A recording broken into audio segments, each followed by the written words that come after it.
Il y a un épisode de Superman, de Lois et Clark, où Clark se met à lire un livre hyper vite. Et je n'ai pas retrouvé cet extrait, j'aurais bien aimé te le montrer. Aujourd'hui, je me retrouve donc avec Batman, mon chat s'appelle Batman, et on a très envie d'apprendre à lire très vite comme Superman. Du coup, je vais te proposer un certain nombre de techniques pour pouvoir atteindre cet objectif. Alors la première étape, il y a 3 étapes. La première étape, ça va consister à mesurer ta vitesse de lecture, tout simplement parce que ce qui se mesure s'améliore. Alors comment on fait pour mesurer sa vitesse de lecture? C'est très simple, ce que tu vas faire, c'est que tu vas prendre un livre. Donc en l'occurrence là c'est La semaine de 4 heures de Timothy Ferriss. Et ce que tu vas faire, c'est que tu vas compter le nombre de mots que tu as sur une ligne. Ici sur un livre comme ça, il y a à peu près une dizaine de mots par ligne. Il y a une trentaine de lignes, donc ça fait à peu près 300 mots par page. Donc ce que tu fais, c'est que tu estimes ça, tu estimes le nombre de mots que tu as par page. Et ensuite tu vas tout simplement mettre un chronomètre et lire pendant 1 minute. Dès que tu arrives à 1 minute, tu t'arrêtes, tu regardes où est-ce que tu es sur la page à peu près. Et puis donc tu vas sommer le nombre de pages plus la portion de pages que tu étais en train de lire. Donc si tu es au milieu, tu es à 0,5, si tu es au premier quart à 0,25 et puis au troisième quart à 0,75. Voilà. Donc ce que tu fais, c'est que tu fais tout simplement la somme et ça te donne ton nombre de mots par minute. Voilà. Pour t'améliorer, donc ça va être la deuxième étape. Ce que tu vas faire, c'est d'abord prendre conscience de la notion de vision périphérique. Alors pour ça, le plus simple, c'est si tu me regardes bien là et tu vois mes doigts ici. Batman voit mes doigts ici aussi normalement. Tu vois que normalement mes doigts, tu arrives à les suivre du regard. En fait, pourquoi? Parce que tu as une vision périphérique. L'idée, c'est de comprendre que quand tu lis, en fait, ton œil, il est capable il va scanner, si tu veux, la ligne.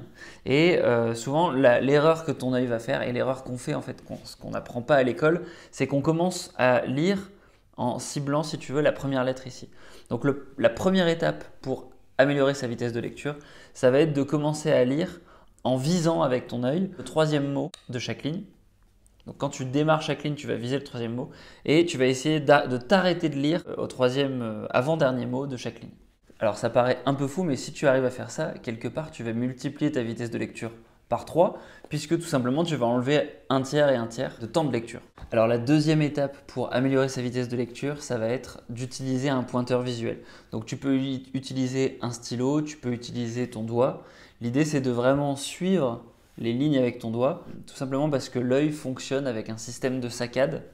Et si tu n'as pas de pointeur visuel, potentiellement, en fait, ton œil, tu vas le laisser libre d'aller dans des zones. Il ne va pas être habitué en fait, à lire de manière linéaire. La 3e étape, ça va consister à vraiment essayer de prendre 2 photos de chaque ligne. Donc vraiment essayer d'accélérer ta vitesse de lecture en n'ayant plus un système linéaire où tu suis les mots, mais vraiment un système où tu vas photographier les portions de phrases et essayer de te focaliser sur 2 portions de phrases par ligne. Donc ces 3 premières techniques-là, quelque part, tu peux les faire doucement pour vraiment les intégrer. Une fois que tu les as bien intégrées, que tu as pris l'habitude de lire une dizaine de pages, tu vas pouvoir faire la dernière étape qui consiste à essayer d'accélérer ta vitesse de lecture. Le but, c'est que tu lises trop rapidement pour comprendre. Et ensuite, ce que tu vas faire, c'est que tu vas les relire, mais avec une vitesse confortable. Là, le but du jeu, c'est que tu puisses prendre conscience de ta propre lenteur. Imagine que tu sois sur l'autoroute et que tu roules à 80 km/h.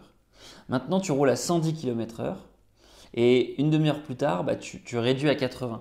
Quand tu vas réduire et passer de 110 à 80 km/h, ça va te paraître lent. Et là, c'est pareil. Voilà, à présent, tout ce que tu as à faire, c'est t'entraîner et essayer de mesurer régulièrement ta vitesse de lecture. Et tu vas voir normalement des progrès grâce aux 4 techniques qu'on a pu voir. Alors, ces techniques-là, elles sont intéressantes, mais elles ne sont pas très intéressantes si tu ne les appliques pas. Donc, pour ça, évidemment, il va falloir lire plus. Ça peut être une bonne résolution. Et le but, c'est d'essayer d'identifier des moments de lecture où tu vas pouvoir tester ces tactiques.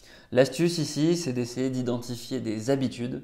Et une nouvelle habitude, souvent, elle se plug à une autre. Donc, par exemple, ce que tu peux faire, c'est avant de dormir, tu essayes de lire une dizaine de pages. Ou alors, si tu es plus du matin, au réveil, tu essaies de lire une dizaine de pages. Tu peux aussi t'exercer dans les transports ou au travail.